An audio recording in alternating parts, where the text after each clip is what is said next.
L'actualité patrimoniale selon les GIRA. Vers la fin du prélèvement forfaitaire libératoire, ou PFL. Avec la loi de finances 2019, la notion de prélèvement forfaitaire libératoire a été fortement remise en cause. Le gouvernement a opté pour le remplacer en grande majorité par un principe d'acompte, mécanisme utilisé en termes d'imposition sur les sociétés.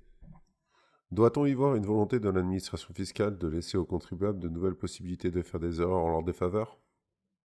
Qu'est-ce que le prélèvement forfaitaire libératoire au PFL? Comme son nom l'indique, le PFL est un taux d'imposition forfaitaire applicable sur option, permettant de s'acquitter définitivement d'un impôt. L'impôt sera payé par cette voie à la source. Attention, car l'application du PFL nécessite toujours une déclaration annuelle des revenus en ligne pour le calcul du revenu fiscal de référence. Un prélèvement forfaitaire en chasse un autre. Depuis le 1er janvier 2018 et la réforme de la fiscalité des revenus mobiliers, le PFL a été supprimé pour être remplacé par le prélèvement forfaitaire unique ou PFU. Avec ses taux de 12,8% d'impôt, le PFU réduit très sensiblement l'imposition sur les revenus financiers du patrimoine. Il s'applique par défaut sur tous les revenus des capitaux mobiliers avec le même taux quel que soit le placement. On parlera plus communément d'un taux forfaitaire de 30% intégrant les prélèvements sociaux.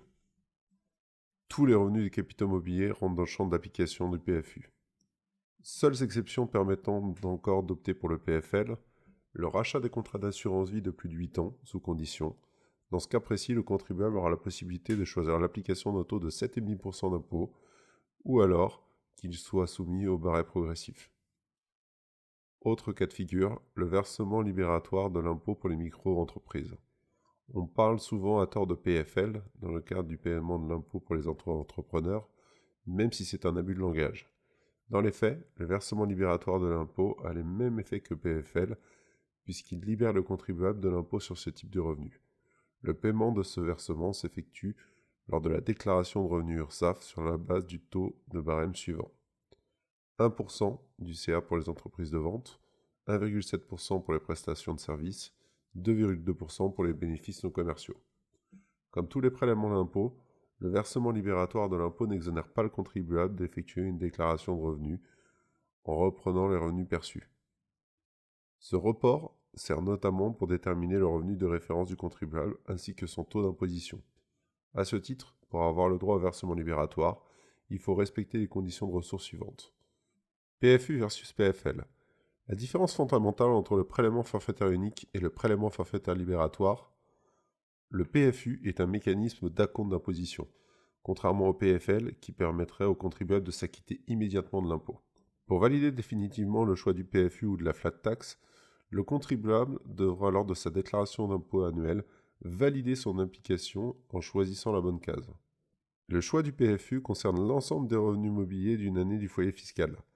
Nous sommes face à une option globale.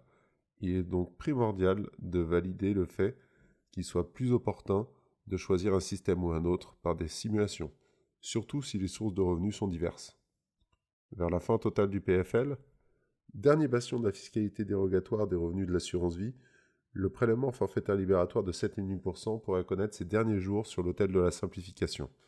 Sauvé in extremis lors de la loi de finances 2018, l'Assemblée nationale devra remettre le sujet sur la table l'année prochaine. L'épisode des Gilets jaunes aura servi à nous laisser un répit fiscal, mais encore pour combien de temps?